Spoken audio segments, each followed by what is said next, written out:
Hey, this is Matt once again. Welcome back to another video, and this is a paid request for Efree. Thank you so much for that. And for those interested in requesting any type of videos, movie reviews, re-reviews, random thoughts, streams, whatever the case may be, feel free to send it either directly to my PayPal. Do have a CashApp as well. Links are down below, and I will get to it as soon as I possibly can. And this is for Motel Hell, which came out in 1980. Which I didn't grow up with the film, but I did see the film years ago for the first time, and I liked it. I liked it for what it is. It's not an all-time favorite of mine. It's not a film I go back to rewatch a whole lot, but I do like it. It does. I mean, compared to the last film I talked about, Parents, this one, I get more of the sense of humor. I get more of the satire, kind of like the satiric take on Texas Chainsaw Massacre, among other stuff. And I think the acting I liked about a bit more. But anyway, the story of the film, first it was directed by a guy named Kevin Connor. At the Earth's Core, Land That Time Forgot, he directed a lot of those films back to the day. So this seemed kind of like a different type of film for him to do. And it stars Rory Calhoun, an older actor that I remember from Hell Comes to Frogtown. But he did a lot of films back to the day. And he's the best part of the movie. Rory Calhoun as Farmer Vincent. He has a lot of charm, a lot of humor that he brings to the character. He plays, like I said, Farmer Vincent. Then you have his sister Ida, played by Nancy Parsons. If you've ever seen the film Porky's or the sequels, you'll know her because she plays the big-bodied female coach who's one of the antagonists for our main characters. And then Rory Calhoun, he has a brother who's a sheriff, played by Paul Link. John Ratzenberger has a brief role as one of the victims of what's going to happen. John Ratzenberger, of course, will later be on the TV show Cheers. He was in House 2, The Second Story. Now, the setup of the film, the charm of the movie, the funny bits of the movie, is just how weird the setup is of what they're doing and how they're doing it. It's so strange, but it's also so unique. And you can't quite think of another movie that did it this way.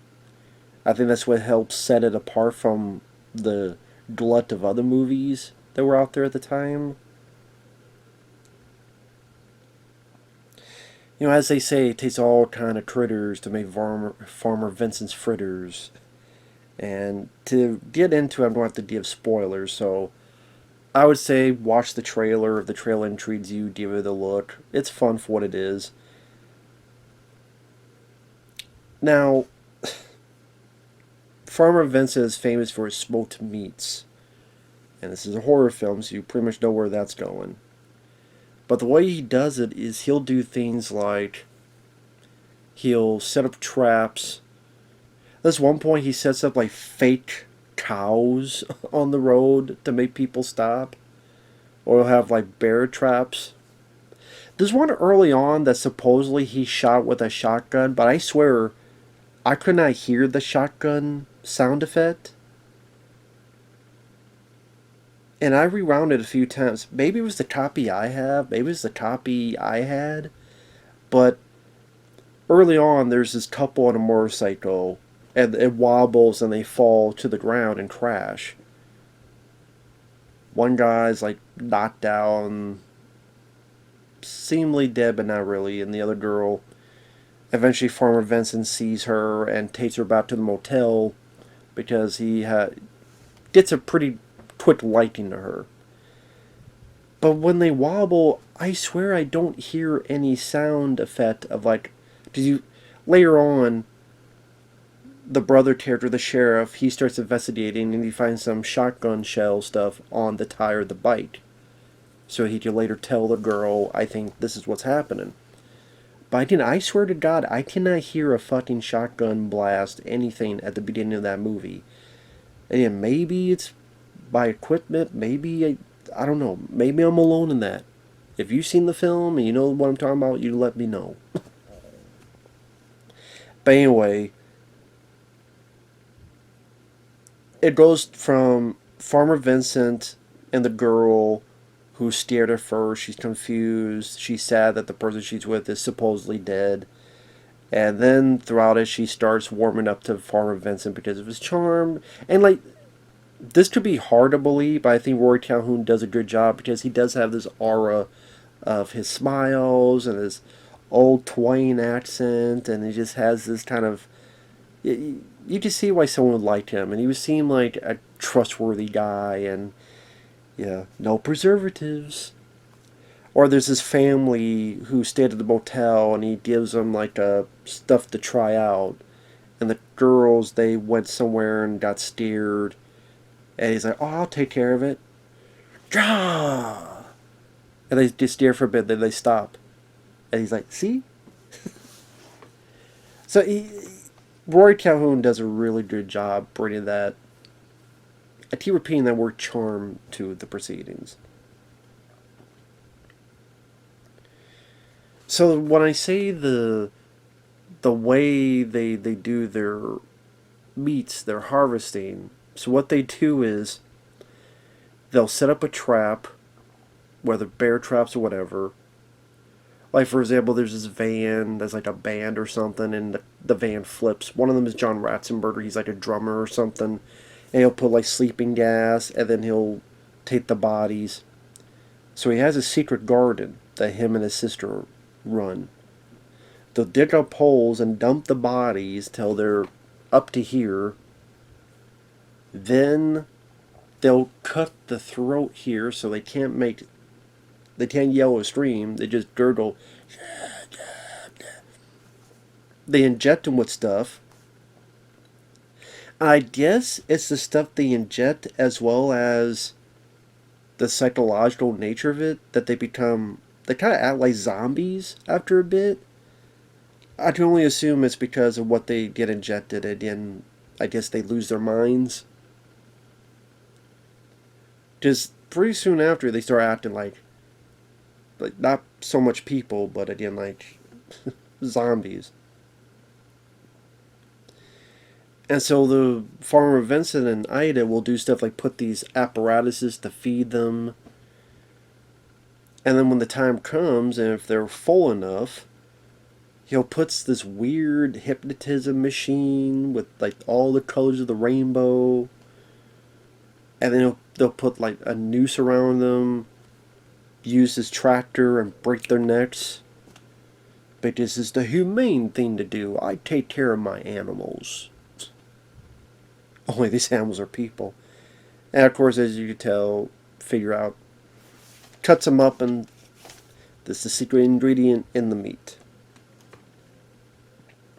And then pretty much the film is just a series of victims who they catch and they harvest, while the girl is either being charmed by Rory Calhoun, or the sheriff is trying to charm her by taking her to the drive-in, or they're on a lake, on a boat on a lake, among other stuff.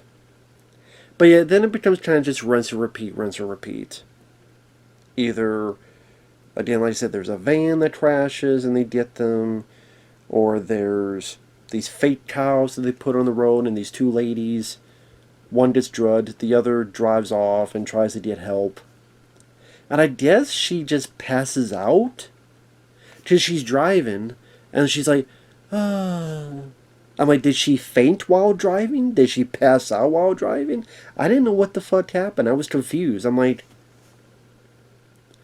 I don't remember her like banging her head or something, and it was like, she just, I'm like, what the fuck happened to her?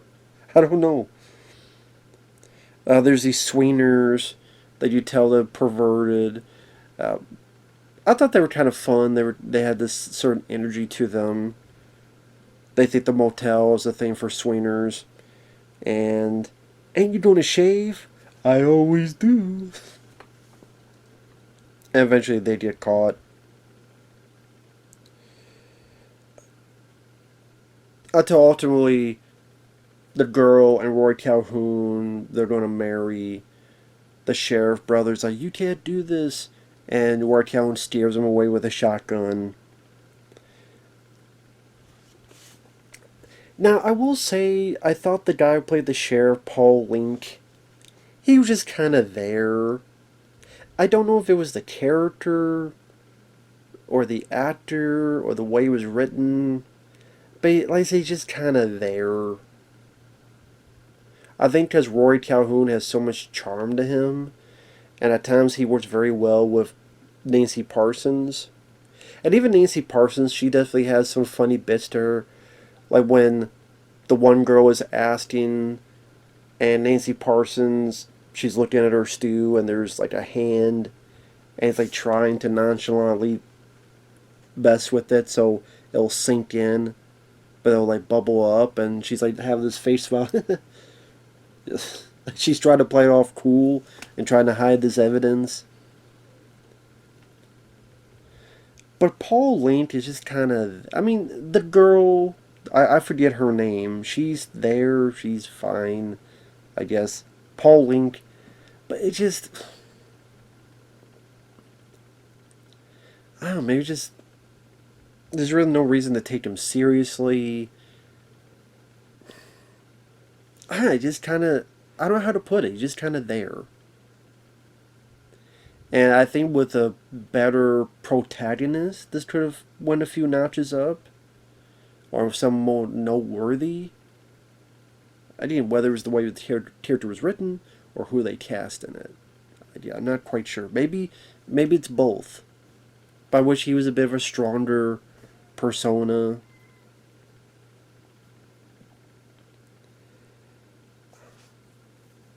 And I would say, like, other than the setup, and you see all the little bits that they do to harvest these bodies, you know, it's the fun nature of the two villainous characters. I would say the other standout scene is the scene everyone always talks about is the chainsaw fight. Yes, I know, in an actual chainsaw fight, it wouldn't work because as soon as they touch, they would screw up, and they're so heavy, and but it's still a cool image. It's a cool image to have your villain wear a pig on his face, and then a chainsaw duel, and it's not going to be overly complicated in choreography. So it's not going to be, fucking, this expert chainsaw duel, but it's going to be rough and ready, rough and tumble.